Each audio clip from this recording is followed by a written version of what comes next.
everybody, my name is Dude, welcome back to Asagao Academy. Now, I'm exhausted today. I need more coffee, and yeah, that's not a thing I have right now. But anyway, I closed the door, blinked hard, and walked straight back to my dorm room. Forget about it, just forget about it, just forget about it, just forget. There was not a man in the closet, trapped in there or otherwise. Ignoring that last incident, Gerard truly went out of his way to show he was thinking about me. In fact, I got the impression he was this way for everyone, maybe even everything. He was thorough. Very thorough. So thorough, it was scary. And when he wanted to help you, he did everything in his power to do so. Aww. Aw, Gerard. You're awesome. Maybe it hadn't been much to him, but it meant a lot to me.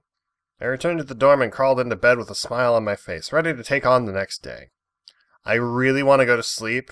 Hana, don't start, please. Don't get me started on that train of thought. I want to go. My bed is right there, off camera. I really want to sleep there. Stop it.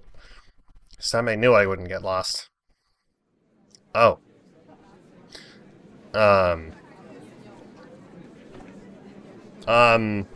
Jared? Is there something we should talk about? I arrived at Poppy Hall the next morning and it immediately became clear. Something changed. No, really? No, posters drenched in nausea-inducing neon colors were plastered on the lockers. Several students gathered to take a look. Oh, my gosh. He really loves fashion, doesn't he?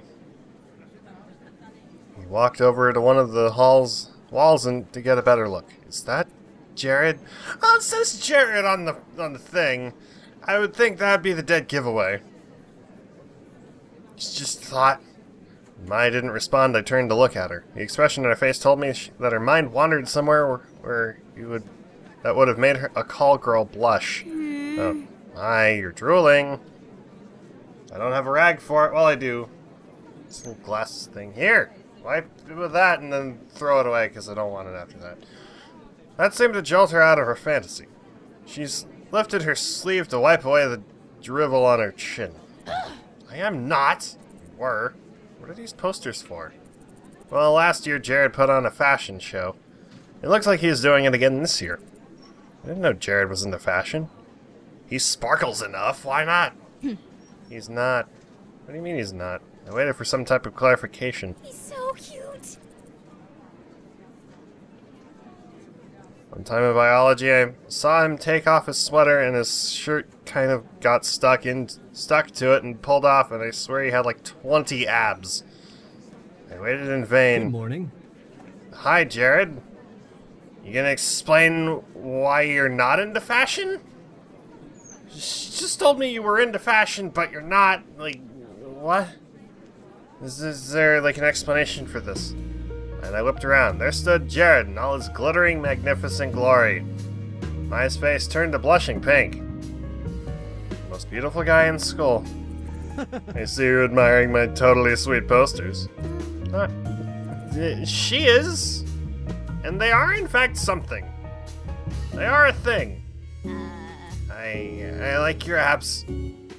Sudden, soul-crushing realization of what she said. Her expression twisted into a mixture of horror and disgust. Jared was unfazed. Hana? Thanks. But Hana, it was actually you I wanted to speak to. Yes. Why do you want to talk to me? Probably for an important reason. Yeah, okay, well, what's up?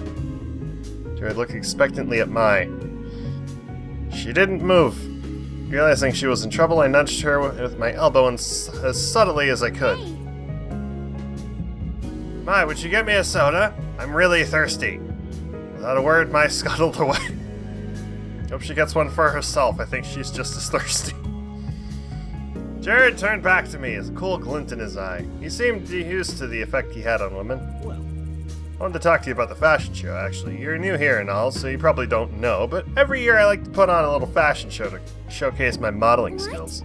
Wait, what? You know, just to make sure people don't forget what I'm capable of. He reached into his pocket, pulled out a stack of glossy photos, and thrust them into my hands. I stared down at them in awe.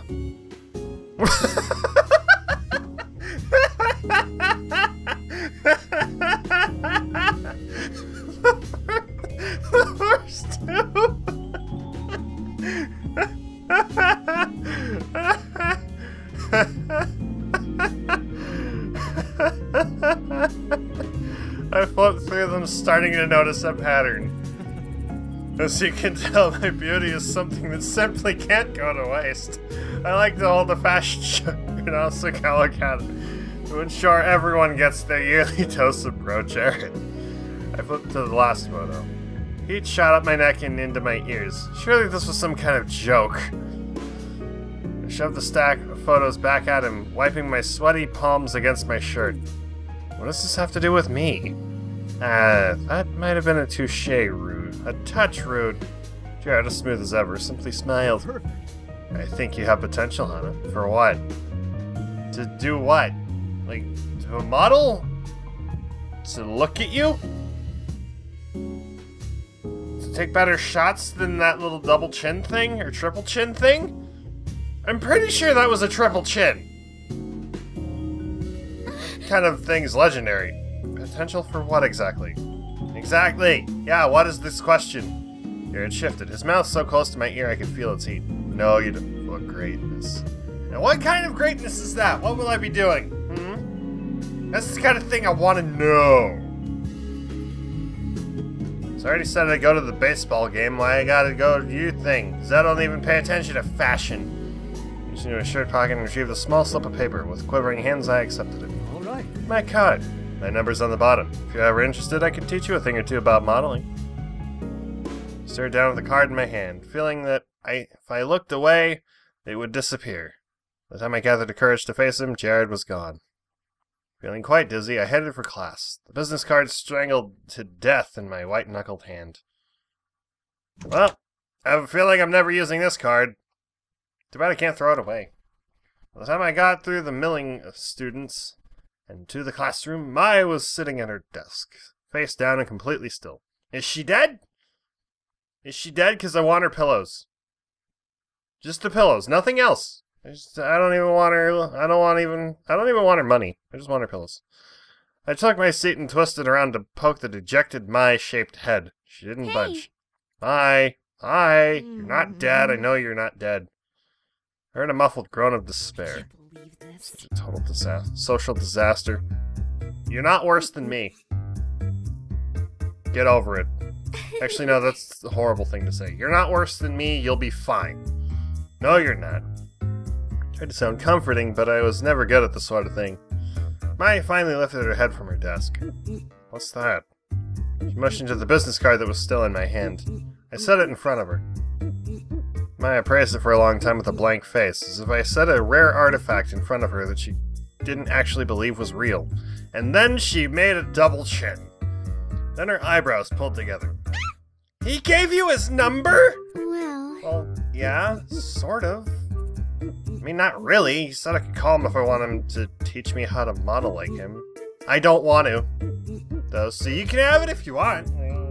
I don't care. That'd probably piss him off since I gave a random stranger his number. Whatever. It was embarrassing to say, even say, and the words felt awkward in my mouth. The moments I said them out loud, I wished I could grab them back and swallow them, and never speak them again. I expected Maya to give me a once-over before making an off-the-cuff comment about how I wasn't nearly pretty enough to be a model, but she didn't. Yeah. He, like, totally wants to get with you. I don't want to. Her tone was so matter-of-fact, I gaped. What? No, he doesn't. No, he doesn't. Why would you say that? Bingo. Okay, Hana, I've taken enough sex ed classes to know when a guy fully wants you, and Jared, like, fully wants you. I don't want him. Do I have to? Like, do I have to follow through this train of thought? Please say no. Mortified, I snatched the business card back from her desk and shoved it into my jacket pocket, turning away. My cheeks felt like they were on fire. And now the classroom was filled with students. They chattered amongst themselves, but the white noise of their conversations wasn't loud enough to drown my out. Out of the corner of my eye, I could see John and PBG seated at their desks at the back of the classroom. I'm talking serious grabby hands in the back of his dad's Camaro here. You're going to make babies with Pro Jared, Hana. No! Little, glittering Jared babies. What? What? What? What is... No! Totally crazy. I don't know what you're talking about. Miss Shizuka, like some kind of angel, cleared her throat at the front of the class. Like some kind of high, very tired angel who may in fact have a blunt in the shape of a piece of chalk. I exhaled gratefully and sunk down in my seat, smelling the marijuana off her breath. When class finally ended, Maya and I headed to the cafeteria. The incident forgotten in her hurried attempt to explain Miss Shizuka's scandalous last relationship. How did that end? Seriously, he spent all this time trying to choose between her and some dead chick who only liked him because he looked like her ex-boyfriend. I mean, who does that? I want to read that again just to make sure I know what that's a reference to. Dude, find out what that's a reference to. Thank you. Like, I'll make a marker. There we go. We got our food and hesitated in the middle of the room, looking at the normal boots table. Neither of us wanted to go up and demand a seat, especially after wiggling our way in the day before. What if they changed their minds? Satch, noticing us standing like lost lambs in the middle of the room, waved us over. Hey, girl.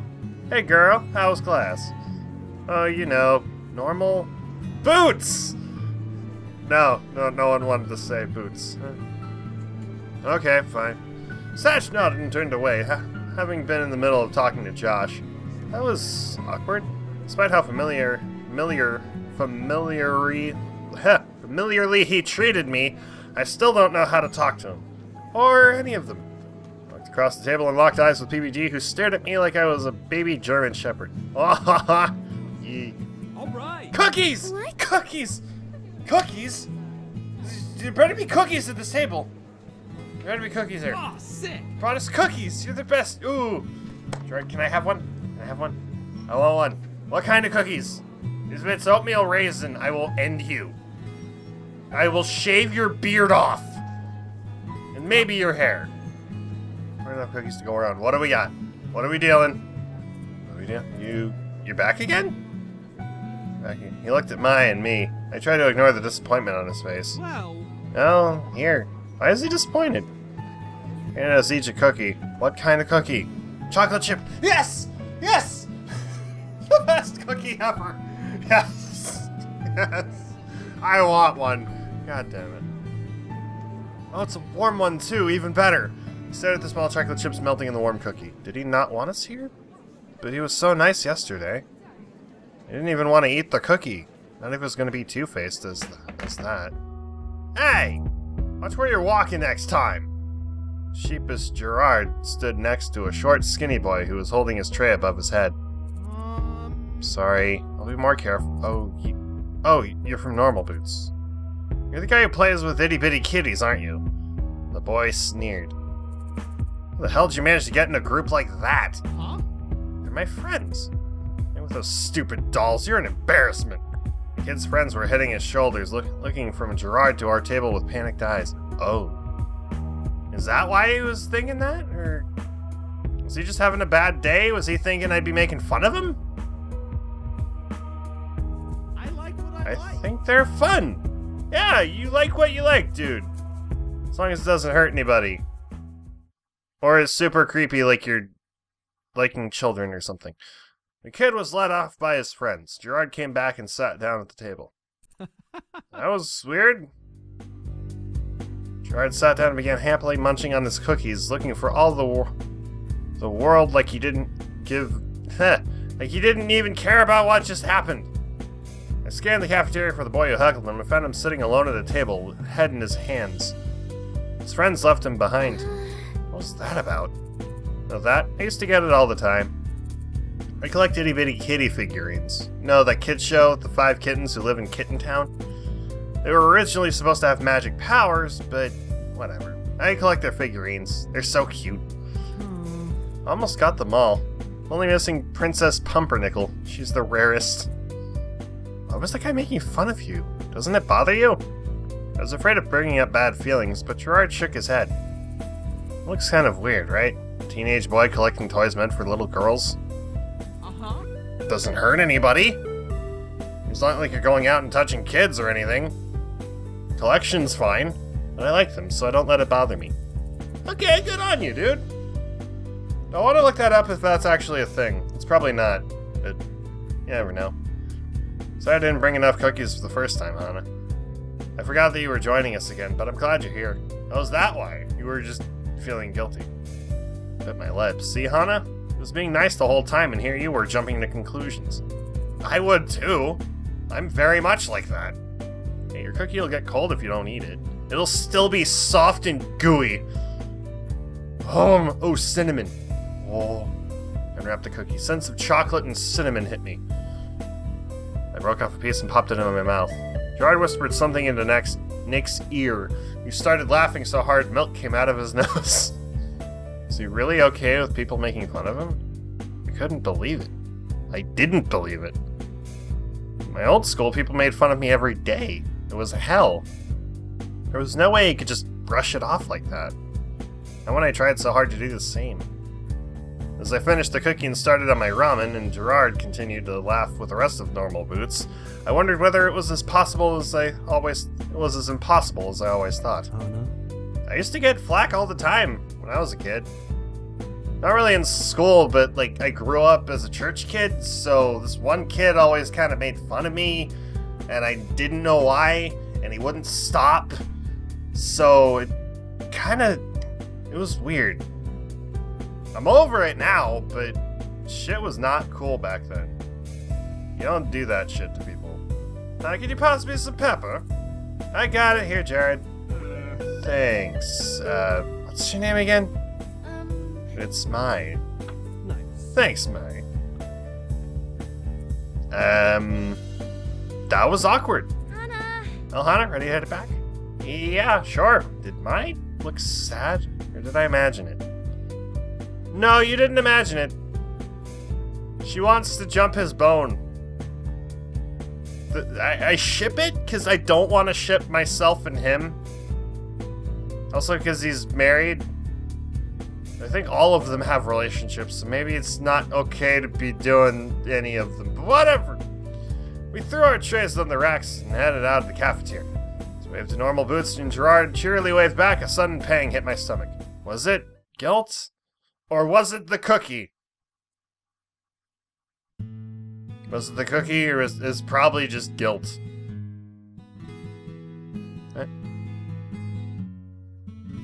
Tortured Souls, the Only My Guitar Understands Me World Tour. Okay. Mai, I think we need to have a talk about your music choice. After class ended that day, Mai said she had volleyball practice and sped off. Thankfully, this time I knew where I was going, so I headed straight back and collapsed to my bed. It was nice to have some time to myself. After everything that happened, I felt like I was going crazy. I could use some relaxation. I didn't have a computer or a TV, and the book Satch gave me was really good, but sometimes it got a bit hard to read. Instead, I took out my phone and started flipping through the App Store. What do we got? Games? No games? Wait, what was this? I sat up. Dummy Doom's Revenge. Face off against 3 other players as you catch monsters, raise them, and use their unique skills to aid you on your puzzle-solving quest. Only you can save Meta World from its ignorant king of utter destruction. Now with a single-player campaign. Raise crops to feed your monsters. If you're lucky, they'll transform into cute girls. What the fuck? It looked so stupid, but it couldn't hurt to give it a try. That's the spirit! I downloaded and started up the game. Welcome to Dummy Doom's Revenge. Skip the intro scene and quickly hit single player. Loading. Load times were terrible. Suddenly a cartoonish hill valley met my eyes. Panning over to a white castle nestled next to a cliff. A lazy king lay asleep on a throne where squat silver shit. When a squat silver soldier ran into the room. King Dummy Doom! Quickly, we're under attack! I just send the first battalion off, please. I'm rather tired. The night left and the screen faded to a world map showing a horde of black blobs on the right side of the screen. A small group of knights ran up against the blobs and were instantly devoured. One of the black blobs spit out a helmet with a skull inside. What the hell is this game? Things continued this way, with the king sending off his battalions haphazardly until no one was left. And the king awoke in his chair and turned to the screen. You! Hey. Only you can save my kingdom, please! I don't want to save the kingdom. I'm the only one menacing it. How dare you! What the hell? Does this thing hear me? You are no longer my advisor. Go back to your home village and let me deal with this myself. A tiny sprite with brown hair flew across the world map, bouncing into a bunch of red houses. So my only choice is to raise an army of monsters myself, overthrow the king, and then raise an army to fight the oncoming bloobity bloops. How the hell did you come to that conclusion? Finally, I was allowed to actually play the game. A dozen multicolored blocks appeared on the screen. The monsters I was initially given could only hit their corresponding colors and couldn't activate any traps. Supposedly more monsters could eventually learn how to set traps, and you could do certain combos to hinder the opposing team. I really wish I had this in front of me, because I don't understand it when you're explaining it to me. An attractive girl on your team, she could use an ability to double the rate of your opponent's blocks or have their clock time. That had a drawback for you too, and you could be used as an asset by the opponent. Not to mention that certain color combinations between girls and monsters activated unique secret abilities, and you could also evolve your monsters and beat them things. Can we stop? How am I supposed to remember all this? Yeah! I failed the first few times, but quickly got the hang of it. It's just about being adaptable and maintaining a flexible strategy, after all. My eyes started to hurt, and I looked at the time. 8 o'clock? It's been 4 hours? I had reading to do. I grabbed my textbook, flicked my radio on, and began to read. There have been many tales of times when the moon has fallen on... Shit!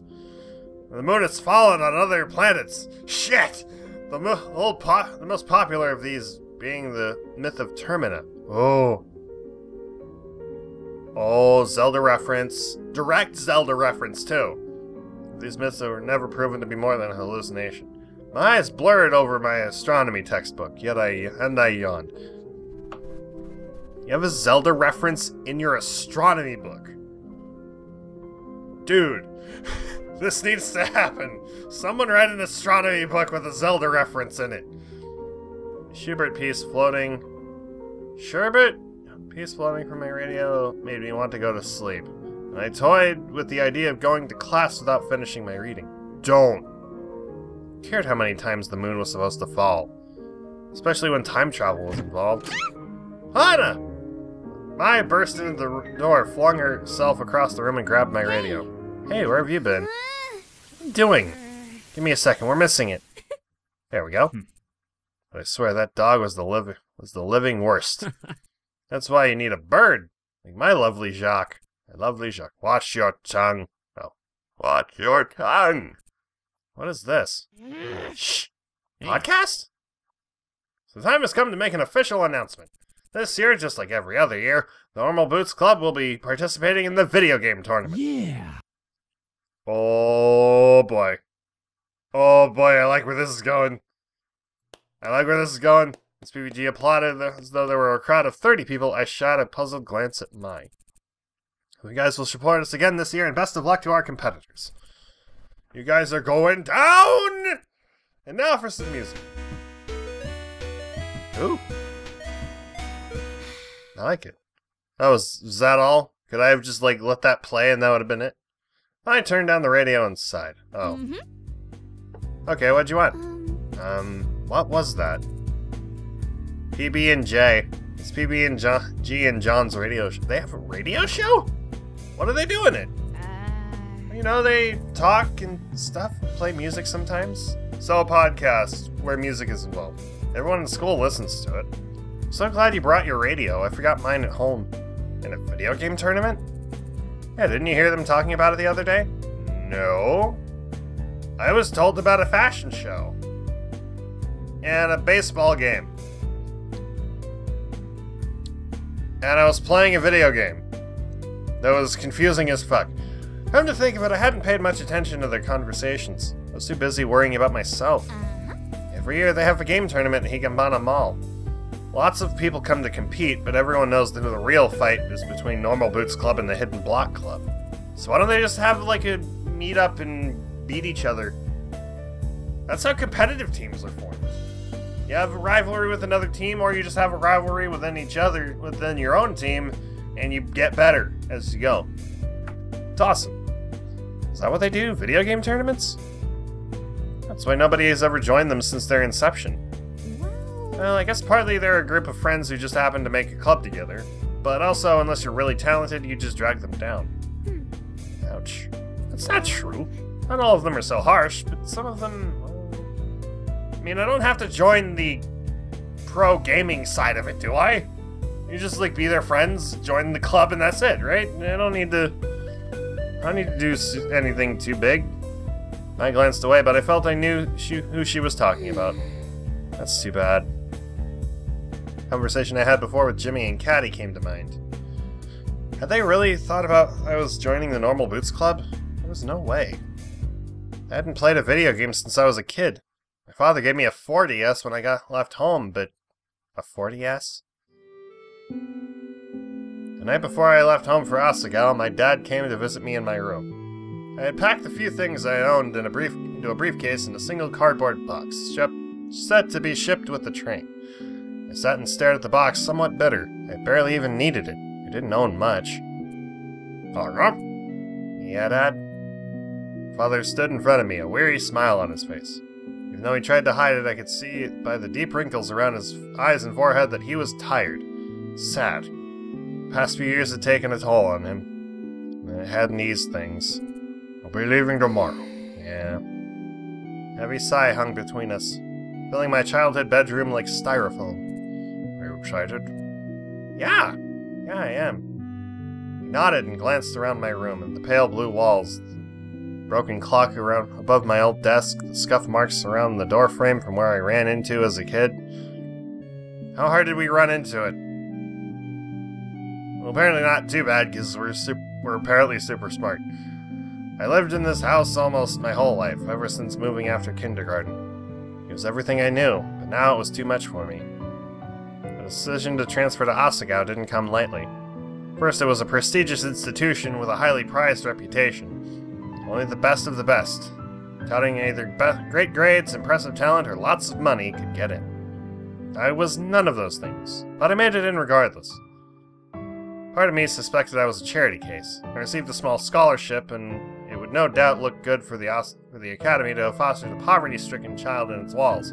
I think you're more talented than you're letting on, No, Hana! Hana, I think you're more talented than you're letting on. Just a thought. Have some confidence in yourself. You did a thing. Despite the fact that my father couldn't afford it even with the scholarship, he guaranteed he'd support me if I went. I looked again at the wrinkles in his face, his sagging shoulders. He pressed his hands against his body to hide the way he shook. The way they shook. All for me. He'd be all alone. Glad you're going. I think this will be good for you. Yeah. Wish I could say something else, but nothing came. Well, honey, just in case you got homesick, I brought a present for you. A present? From his pocket, my dad produced a shining pink Nintendo 4DS and placed it into my hands. For you. But... why? How? Dad, this costs so much! You're already killing yourself to let me go! Why would you... Tears spilled from my eyes as my dad smiled. Nothing is too good for you, my dear Hana. His voice was trembling. My pride and joy. You deserve so much better than you've gotten from me. Dad. Go to Asagao. Have fun. Make a lot of friends. When you get homesick, you play with that. I'll make do. I stood up and hugged him, burying my face in his scratchy sweater and oatmeal smell. Oatmeal? Does he bathe in it? Was this early morning and he just ate it, or does he bathe in oatmeal? I don't know, milk baths are a thing, but oatmeal? The thing is, forgot to give me a cartridge to play with. We'll figure that out. We'll work that out. I'm sure there's something we could do for money, or we could borrow games. I glanced at the machine hidden behind my desk lamp. Maya watched me carefully. Well... You never know what could happen. What do you mean? Nothing at all. But I just got back, so I've got work to do. Work, right. Right, she had work to do. PBG and I still had a project due. We hadn't met to discuss it at all. He said he had it under control, but I should probably make a backup plan just in case. Or we could talk to him. That's the thing. It wasn't that I didn't trust him, it was that... Okay, I didn't trust him. Saying I worked a kink out of my shoulder. Looked like it would be a long night. Probably would. Knock knock. What was that noise? A knock knock! Stop it, please. Shut the fuck up, dog! I'm coming! What on earth would do this so early? So early in the morning, in fact, that it wasn't even light out. Quietly padded over to the door. Maya shifted in her bed. What? What? It's about time. What? Who? Oh, honey. She? Pushed past me and swept into the room, flipping on the light switch. Paul and Nick followed after. Who the fuck is that? Who the fuck is that? Hana, I feel just terrible for ruining your uniform. Sincerely. You owe you an apology and a clean uniform. I'm not so good with that kind of thing, so I brought a friend to help me. I know exactly who your friend is, and I wonder why? Josh pulled my drawer and tossed out clothes left and right. Stop that! That's my underwear! What's wrong with you? I ran to him and grabbed his arm, trying to pull him away. These panties are so cute, they're perfect for you. Get away from there! Where's your uniform? Ducked below Josh and pulled open a drawer, pulling out the sticky fabric. Here, take it! Threw it at Josh's face, but he caught it with ease. This is no problem. I promise I'll have this cleaned in no time, girls. He snapped. Follow me! Paul, Nick, and Josh left from my room, but they didn't head towards the hall exit. Instead, they turned left, heading deeper into the dormitory. Didn't have a good feeling about this. Stepped into my slippers and ran into the hallway, just in time to see the door to the girls' bathroom close. Oh no. Well, it's probably as good a time as any to stop the video. Thank you guys for watching. I hope you enjoyed. Leave a like if you did. Subscribe for more. Let me know what you think in the comments below. And thank you to T-Cower and Show for supporting me on Patreon this month. And I'll see you guys in the next video. Bye-bye! Water these really quick like. And then we'll be on our way outside. 'Cause I can't farm all day. You know, just minding my own business, exploring the place, and then all of a sudden, whoop-de-doo, I'm kidnapped by aliens. Hello.